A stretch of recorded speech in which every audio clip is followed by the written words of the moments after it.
राधे राधे। आप सभी को संकट चौथ व्रत की हार्दिक शुभकामनाएं। आज आपने सुनेंगे अश्वनी माह में आने वाली संकट चौथ व्रत की संपूर्ण कथा। चतुर्थी तिथि का प्रारंभ 20 सितंबर शुक्रवार रात्रि में 9:15 से शुरू हो रहा है, जो अगले दिन 21 सितंबर शनिवार को शाम 6:15 तक चतुर्थी तिथि रहेगी। उदया तिथि के अनुसार चतुर्थी तिथि का व्रत शनिवार 21 सितंबर को किया जाएगा और चंद्र उदय का समय रहेगा रात्रि में 8:29 तक। इस व्रत में गणेश भगवान और माता पार्वती के स्वरूप चौथ माता की पूजा की जाती है और साथ ही रात को चंद्रमा उदय होने पर चंद्रमा को अर्घ्य देकर व्रत का पारायण किया जाता है। यह व्रत अश्वनी माह के कृष्ण पक्ष की आने वाली चतुर्थी तिथि को किया जाता है। इस व्रत को संकट चौथ और अश्विनी चौथ के नाम से भी जाना जाता है। यह व्रत सब संकटों को दूर करने वाला और मनोकामनाओं को पूरा करने वाला होता है। कहते हैं कि जब मन संकटों से घिरा हुआ महसूस करे तो गणेश चतुर्थी का व्रत करें। इससे सारे कष्ट दूर होते हैं और धर्म, अर्थ, मोक्ष, विद्या, धन और आरोग्य जीवन की प्राप्ति होती है। तो आइए आप सभी के मंगल जीवन की कामना करते हुए शुरू करते हैं अश्विनी मास की संकट चतुर्थी व्रत की कथा। बोलो गणेश भगवान की जय हो, बोलो चौथ माता की जय हो। कथा प्रारंभ करने से पहले सभी माता बहनों से अनुरोध है कि कमेंट बॉक्स में जय गणेश भगवान की और चौथ माता की जरूर लिखें। एक समय की बात है जब धर्मराज युधिष्ठिर ने भगवान श्री कृष्ण से कहा, हे प्रभु, अश्विनी माह के कृष्ण पक्ष को आने वाली संकट चतुर्थी को किस गणेश की पूजा की जाती है, उनका किस प्रकार पूजन किया जाता है, आप मुझे विस्तार पूर्वक बताने, मैं जानने को उत्सुक हूँ। तब भगवान श्री कृष्ण हरि ने महर्षि होके युधिष्ठिर से कहा, हे धर्मराज, एक बार माता पार्वती ने भी पुत्र गणेश से यही प्रश्न किया था कि हे पुत्र, अश्विनी माह में आने वाली कृष्ण चतुर्थी को किस गणेश का पूजन और व्रत किया जाता है, यह व्रत करने से किस पुण्य फल की प्राप्ति होती है, उसकी कथा सुनने को मैं बहुत ही उत्सुक हूँ, मुझे विस्तार पूर्वक बतलाइए। माता पार्वती के वचन सुनकर गणेश जी ने कहा, हे माता, जो भी मनुष्य अपने जीवन काल में सिद्धि की कामना करता है उसे अश्विनी माह में आने वाली संकट चतुर्थी व्रत करना चाहिए और उसकी पूजा करनी चाहिए। मैं तुमसे एक कथा कहता हूं, सो तुम ध्यान से सुनो। अश्विनी माह में कृष्ण पक्ष को आने वाली संकट चतुर्थी को कृष्ण और बाणासुर की कथा के अनुसार एक समय की बात है जब बाणासुर की पुत्री उषा ने अपने सुषुप्तावस्था में अनिरुद्ध को अपने स्वप्न में देखा, तो स्वप्न में अनिरुद्ध से विरह होने पर वो इतनी व्याकुल हो गई कि उसके चित्त को किसी प्रकार की शांति नहीं मिल पा रही थी।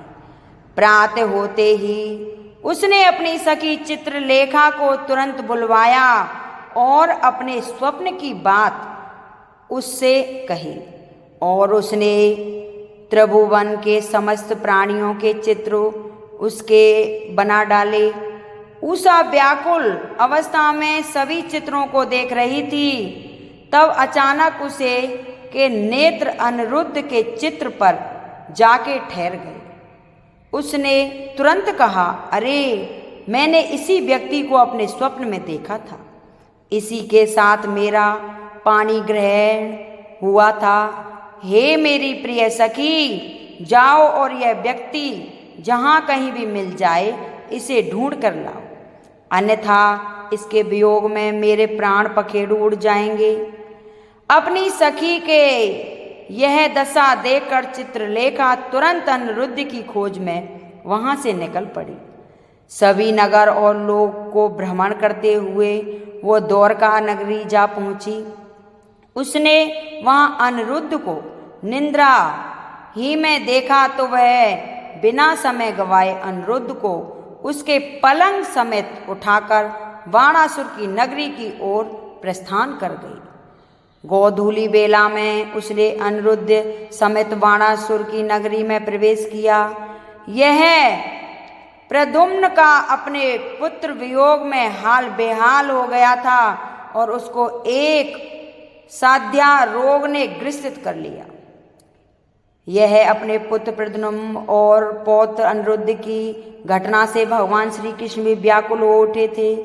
वहीं रुक्मणी जी मैं अपने पुत्र की अनुपस्थिति में दुखी मन से बिलखने लगी थी और खिन्न मन से श्री कृष्ण से कहने लगी, हे नाथ, क्या हमारे पौत्र अनिरुद्ध का किसी ने अपहरण किया है या वो खुद अपनी इच्छा से कहीं चला गया है? मैं अत्यंत शोकाग्रस्त हूँ। कहीं मैं अपने प्राण न त्याग दूँ। रुक्मणी जी की ऐसी दशा देख श्री कृष्ण जी ने तुरंत यादवों की सभा बुलवाई। वहाँ उन्हें महर्षि लोमेश के दर्शन हुए। उन्होंने महर्षि लोमेश को प्रणाम किया और आदर सत्कार से स्थान दिया और उन्हें वही घटित हुई पूरी घटना विस्तार से कह सुनाई। तब श्री कृष्ण जी व्याकुल मन से महर्षि लोमेश से कहने लगे, हे मुनि श्रेष्ठ, हमारा पौत्र अनिरुद्ध कहाँ चला गया? कहीं उसका अपहरण तो नहीं हो गया या कहीं वो स्वयं ही तो कहीं चला नहीं गया? आखिर कौन उसे लेकर चला गया यह मैं नहीं जानता हूँ। यही पूरी द्वारका नगरी में शोक की आंधी छाई हुई है। उसकी माता अपने पुत्र वियोग में अत्यंत दुखी है। तब श्री कृष्ण जी का विलाप सुनकर तुरंत महर्षि लोमेश बोले, हे कृष्ण, बाणासुर की कन्या उषा की सखी चित्रलेखा ने ही आपके पौत्र अनिरुद्ध का अपहरण किया हुआ है और उसने अनिरुद्ध को बाणासुर के महल में छुपा के रखा हुआ है।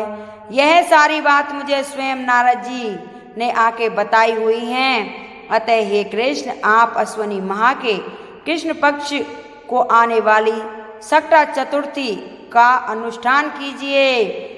इसे करने मात्र से अवश्य ही आपका पौत्र लौटकर वापस आ जाएगा। इतना कहकर महर्षि वन की ओर प्रस्थान कर गए। श्री कृष्ण भगवान ने महर्षि लोमेश के अनुसार आने वाली सकट चतुर्थी व्रत का अनुष्ठान किया। इस व्रत के फलस्वरूप उन्होंने अपने परम शत्रु बाणासुर पर विजय प्राप्त की। यद्यपि महादेव शिव शंकर ने भी श्री कृष्ण बाणासुर युद्ध में बाणासुर के पक्ष में रहकर उनकी सहायता की थी, फिर भी बाणासुर युद्ध में परास्त हो गया था। युद्ध में भगवान श्री हरि कृष्ण ने बाणासुर पर कुपित होते हुए उसकी सहस्र भुजाओं को काट डाला था। यह भगवान श्री कृष्ण द्वारा किए हुए सक्टा व्रत का ही प्रभाव था।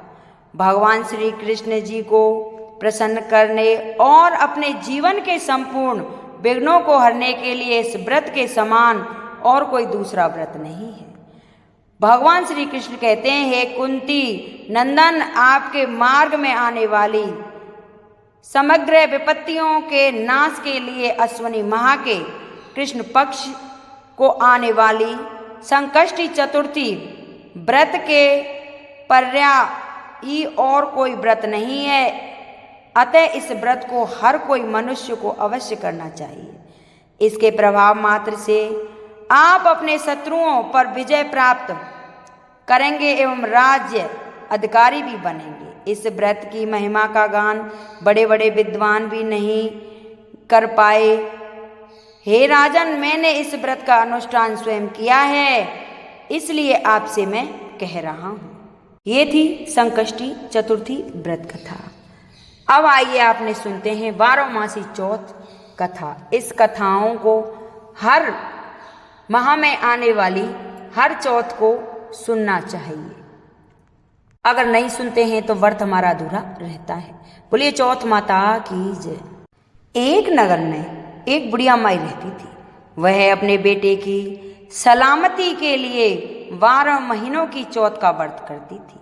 हर चौथ को पंसारी से थोड़ा सा गुड़ और घी लाकर वह 4 लड्डू बनाती, एक बेटे को देती, एक से पूजा करती, एक हथकार के लिए निकालती और एक चांद उगने पर खुद खा लेती। एक बार उसका बेटा ताई से मिलने गया। ताई ने बैसाखी चौथ का व्रत रखा था। ताई ने से पूछा, माँ तो 12 चौथ करती है। ताई बोली, तेरी माँ तेरी कमाई से तरह तरह के माल खाने के लिए 12 चौथ करती है। तू परदेश जाए तो वह एक भी चौथ नहीं कर पाएगी। लड़के को लगा ताई सब सच कह रही है। घर आकर माँ से कहा, मैं परदेश जा रहा हूँ, यहाँ तू मेरी कमाई से खाने पीने में ही उड़ा देती है। माँ ने समझाकर रोकना चाहा पर बेटा नहीं माना। माँ ने उसे साथ ले जाने के लिए चौथ माता के आंखें दी और कहा, मुसीबत में आंखें तेरी मदद करेंगे। वह आंखें लेकर रवाना हो गया। घूमते हुए एक नगर में पहुंचा। उसने देखा एक बूढ़ी माँ रोई जा रही थी और पकवान बनाए जा रही थी। उसने कारण पूछा तो बुढ़िया माँ ने कहा, बेटा इस नगर की पहाड़ी पर एक दैत्य रहता है। पहले वह नगर में आकर कई लोगों को खाने के लिए मार देता था। अब राजा हर घर से एक आदमी दैत्य के पास भेजता है और आज मेरे बेटे की बारी है, इसलिए मैं रो रही हूँ और उसके लिए पुए बना रही हूँ। अब वह बोला, तू पुए मुझे खिला दे, तेरे बेटे की जगह आज मैं चला जाता हूँ। बूढ़ी माँ ने खीर पुए उसे खिला दिए। खा पी कर वह सो गया। रात को राजा के सैनिक आए तो बूढ़ी माँ ने उसे भेज दिया। दैत्य के सामने पहुँचने पर उसने चौथ माता के आंखें दैत्य की तरफ फेंक कर कहा, हे चौथ माता, यदि मेरी माँ मेरी सलामती के लिए व्रत करती है तो दैत्य का सिर कटकर गिर जाए। तुरंत ही दैत्य का सिर कट गया। लड़का वापस आ गया। राजा ने उसे उपहार देकर विदा दी। चलते हुए एक दूसरे राजा के नगर में पहुंचा। इस राज्य में आवा तभी पकता था तब एक इंसान की बलि दी जाती थी। सिपाहियों ने उसे पकड़कर आवे में चुन दिया। लड़के ने आंखें आवे में डाल दी और कहा, हे चौथ माता, यदि मेरी माँ मेरे लिए व्रत करती है तो अवा मेरी बलि लिए बिना ही झट से पक जाए। चौथ माता के प्रभाव से आभा तुरंत पक गया। आभा से मिट्टी की जगह सोने चांदी के बर्तन निकल ले। अंदर से लड़का बोला, बर्तन धीरे धीरे निकालना, मुझे लग मत देना। राजा ने उसे निकलवाया और पूछा, इस अवे से तुम बच कैसे गए? लड़के ने बताया कि उसकी माँ चौथ माता का व्रत करती है, व्रत के कारण ही वह बच पाया। राजा को विश्वास नहीं हुआ। उसने एक चांदी की सुराही मंगवाई और कहा कि सुराही की नली से निकल कर दिखाओ, तभी मुझे विश्वास होगा। लड़के ने चौथ माता को याद करके आंखें सुराही में डाल और कहा, मैं भंवरा बनूं, सुराही से निकलूं। लड़का भंवरा बनकर सुराही से निकल गया। राजा में खुश होकर राजकुमारी की शादी उसके साथ करवा दी और सभी लोगों को चौथ माता का व्रत करने को कहा। उसे अपनी माँ की याद आई। उसने राजा के पास जाकर खुद के नगर जाने की इच्छा जाहिर की। राजा ने रथ, घोड़ा, हाथी और खूब सारा दान दहेज देकर उन्हें विदा किया। चौथ माता के दिन अपने नगर पहुंचा। वह अकेला पंसारी के यहाँ भी माँ का इंतजार करने लगा। सोचा चौथ के है तो माँ यहाँ जरूर आएगी। थोड़ी देर बाद लड़के देखती हुई माँ आती है। उसकी माँ की आंखों में जाले आने के कारण दिखना कम हो गया था। लड़के मैं जानबूझकर अपना पैर लकड़ी लगा दिया। कहने लगा, बल रे पूत काटी, मेरे पैर के लगा दी। माँ ने उसे नहीं पहचाना। कहने लगी, भैया मुझे चाहे कितनी गाली निकालो पर मेरे बेटे को कुछ मत कहना। बेटा माँ के चरणों में गिर पड़ा। कहा, माँ मैं तेरी ही बेटा हूँ, मुझे माफ कर दो। माँ ने उसे गले से लगा लिया। नगर के लोगों ने विश्वास नहीं किया कि वह उसी का बेटा है। बूढ़ी माँ ने चौथ माता को याद करके कहा, हे चौथ माता, यदि मैं अपने बेटे के लिए व्रत करती हूँ तो मेरे स्तन में से दूध भर जाए और उसकी धार मेरे बेटे के मुंह में गिर जाए। माँ के स्तन से दूध की धार निकलकर बेटे के मुख में गिरने लगी। लोग चौथ माता की जय जयकार करने लगे। उस नगर के सभी लोग चौथ माता का व्रत करने लगे। हे चौथ माता, जैसे बूढ़ी माँ और उसके बेटे की सहायता की वैसे ही हमारी भी सहायता करना। कहानी कहने वाले की, सुनने वाले की और हुंकारा भरने वाले की पर कृपा दृष्टि बनाए रखना। बोल चौथ माता की जय। अगर ये मेरी कथा किसी को पसंद आई हो तो इसे लाइक करें, शेयर करें, सब्सक्राइब करें और कमेंट बॉक्स में जय चौथ माता की जरूर लिखें। बोल चौथ माता की जय।